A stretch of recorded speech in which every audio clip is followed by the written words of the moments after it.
What if I told you you could eat as many carbs as you want and not only lose weight, but lower your blood sugar, your insulin, and even reduce your diabetes risk? Now, that sounds crazy enough. And what if I told you on top of that, you don't even need to restrict your calories in order to do it? I'm not talking about whole grains and vegetables either. I'm talking about all your favorite carbs: bread, pasta, rice, potatoes, honey, even pure white table sugar. Most people think that they'll gain a bunch of weight eating like this, but there's actually one key that everyone seems to miss that I'm going to explain to you guys today. It sounds crazy, but this might actually be the healthiest and the most effective way to lose weight out there. In fact, this type of diet is so effective that people actually often need to force themselves to eat more just so that they don't lose weight. I'm serious. Take a look at this diet.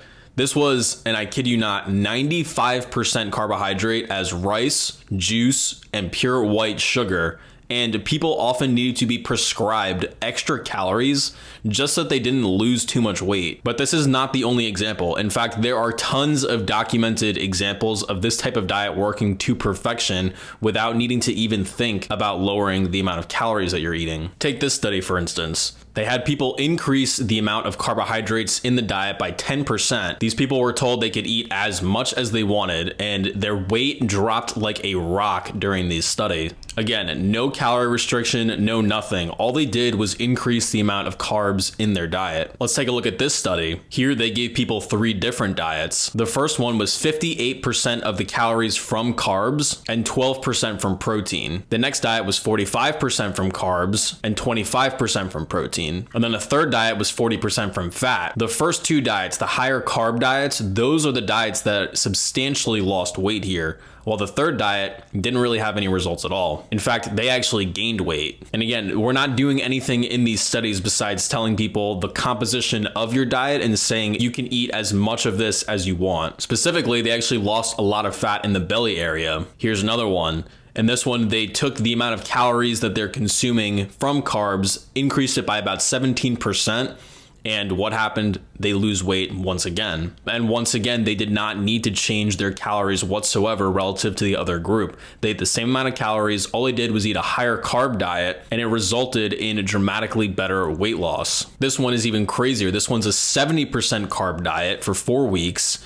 And they actually were trying to have people maintain their weight. That was the point of the studies, that they wanted people to maintain their weight, but they literally could not maintain their weight on this type of diet. They had to keep telling them to eat more food, and they kept losing weight. And in another study pretty similar, they put people on a 65% carbohydrate diet. And once again, they needed to stuff these people's faces. They need to force feed them in order just for them to maintain their body weight. In fact, they needed to shovel down an extra 300 to 400 calories a day just in order to maintain their weight. And the common response to this is going to be, well, yeah, you might lose weight, but your blood sugar is going to be super high and your insulin is going to be super high. Well, that's not true either. In fact, the original diet I was talking about, which was 95% simple carbs, simple sugars, actually consistently improved people's insulin resistance and lowered their blood sugar despite eating so much sugar. This type of very high carbohydrate diet actually used to be the standard treatment for diabetes. Another study here used an 85% carbohydrate diet in diabetics, and they found improved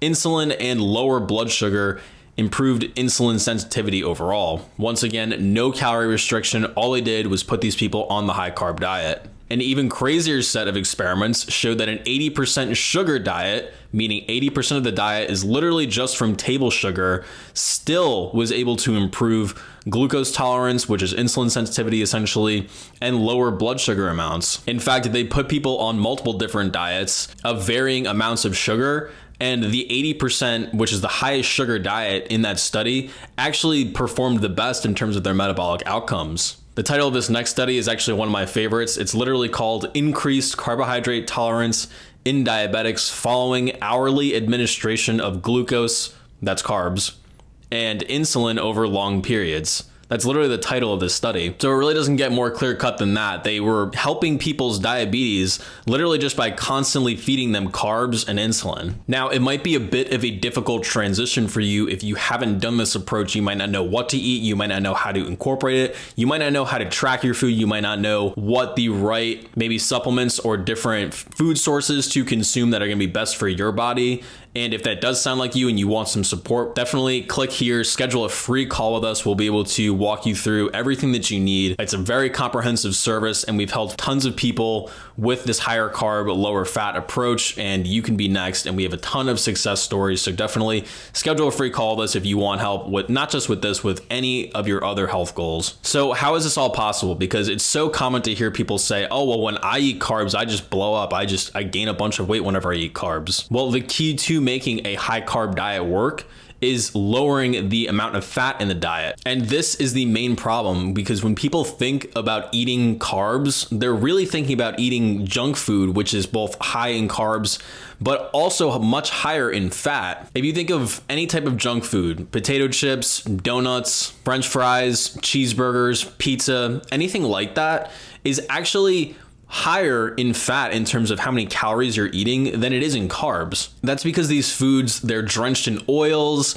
They often have tons of cheese, tons of butter, things like that. Marinades, sauces, dressings, these are all huge sources of fat. Especially if you go out to eat a lot, restaurants love to just douse everything in marinade, everything in sauce. They use tons and tons of oil to cook. Now, this is not me saying that fat itself is bad, but if you're trying to lose weight with a diet like this, or you're even just trying to maintain or improve your insulin sensitivity with this type of approach, then eating more fat in conjunction with eating high carbs is not going to serve you well whatsoever. On the flip side, obviously people have a lot of success with things like carnivore or keto diets.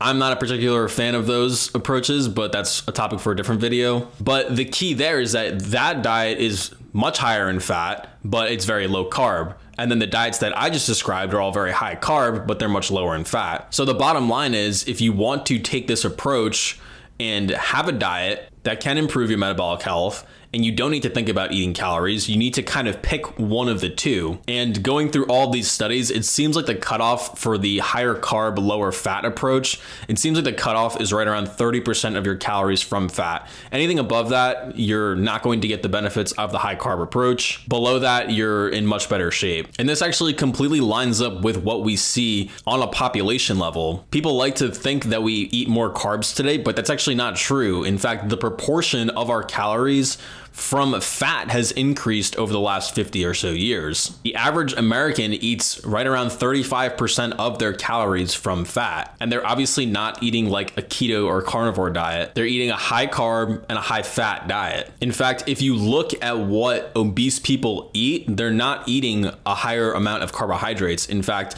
they're eating a proportion of fat that is greater than people who are lean. A higher carb, lower fat diet is consistently associated with a reduced risk of becoming obese. And again, I'm not trying to say that fat is the bad guy necessarily. There's a lot of circumstances when you might benefit from having higher fat in the diet, but this type of approach can certainly work. And the good thing is that you don't even need to necessarily sacrifice taste for this, because really the carbs and the fat together, that's what creates, good flavors. When you've bread with cheese or with butter, you have potatoes with butter or potatoes with sour cream. But we've actually tested this. If you restrict the fat down to around 20 to 25% of calories, you do the same thing. You tell people eat as much as you want, versus people that are on the average amount of fat diet. Not only do they lose weight with that approach because they're restricting the fat and they're going higher in carbs, but they actually don't report any difference in how good their food tastes. So that basically tells us that yes, the fat and carbs together, they do make your food taste good, but most people are just way overdoing it on the fat to the point where they're just adding extra fat for no real reason. So if you can just eliminate that extra fat and then get your percent of calories from fat under 30%, under 25%, and then increase your carbohydrate consumption proportionally, you're going to be in really good shape for weight loss. Now, why does this approach work? Because it's very common to hear that, carbs make you fat, or, cutting out the carbs is going to help you lose weight. Certainly people don't think that eating carbs is going to help your blood sugar, your insulin. So how is this all possible? Well, one obvious factor is that if you're eating a higher carb diet, in some of these studies, they do show a spontaneous reduction in the amount of calories that you're consuming. And this is because, foods like potatoes or rice, with not a lot of fat in them, it's very hard to overeat those foods in terms of your calorie consumption. And some of these studies do show that the more you restrict the fat intake, the less you have to consciously think about reducing calories, that your calorie consumption just spontaneously decreases, even though you're eating as much as you want. Now, that's just one reason. If we look at the actual metabolic effects, things get even more interesting. For instance, there are studies where you basically will force feed people carbs or force feed them fat past what they would otherwise normally eat. And what we see in these studies is that people who are overfed on carbs, they gain less weight than people who are overfed on fat. Their metabolisms increase proportionally, and this is due to them secreting more leptin, which I've talked about in a different video, which regulates your metabolism, and it causes an upregulation in thyroid hormones. So thyroid hormones are another thing that boosts your metabolism. Another important reason why a higher carb, lower fat approach might work is because fat can increase the absorption of endotoxin, and endotoxin is essentially a component of bacteria that exist in your gut, but it's a fat soluble toxin. So if you eat more fat, then that toxin gets absorbed into your bloodstream, and that can cause systemic inflammation. That can cause all sorts of issues that can ruin your metabolism and can leave you susceptible to weight gain. I've talked about endotoxin and the gut's connection to fat loss, weight gain, and metabolism in this video here. Thinking about this logically, it makes more sense that eating fat would lead to you storing fat more. And that's because it's harder for your body to take something like carbs and then convert it into a different type of chemical in fat, rather than just taking fat and storing it.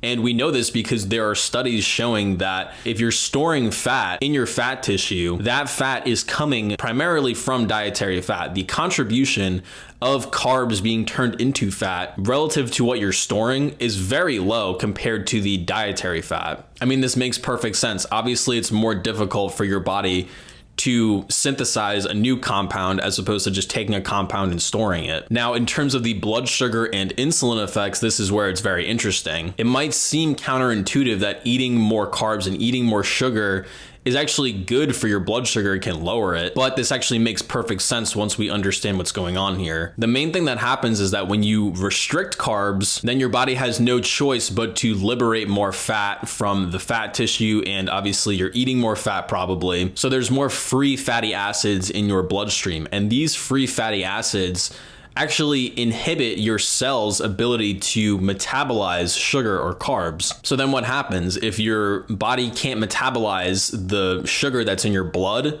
and it's not going into tissues? Well, then it stays in your blood, and that's what causes high blood sugar. And this is a common phenomenon that you'll see, this so-called physiological insulin resistance, if you do restrict carbs. But on the flip side, if you keep eating carbs and you're constantly lowering your free fatty acids, your body essentially gets good at burning carbs, so it's constantly metabolizing any of that substrate that you're eating. We can also see this on a cellular level. If you look at the glycolytic enzymes, so these are basically molecules that help your body break down the sugar into energy, your body starts producing more of these glycolytic enzymes the more carbohydrates you eat. And that makes perfect sense. The body always adapts to any type of environment that it's put in. You can almost think of it like working out. Like if you go to the gym and you lift weights, obviously your body is going to adapt to that so that it's easier for you to lift weights in the future. Restricting carbs in order to lower your blood sugar and improve your ability to burn carbs is like me saying, well, I'm just not going to go to the gym,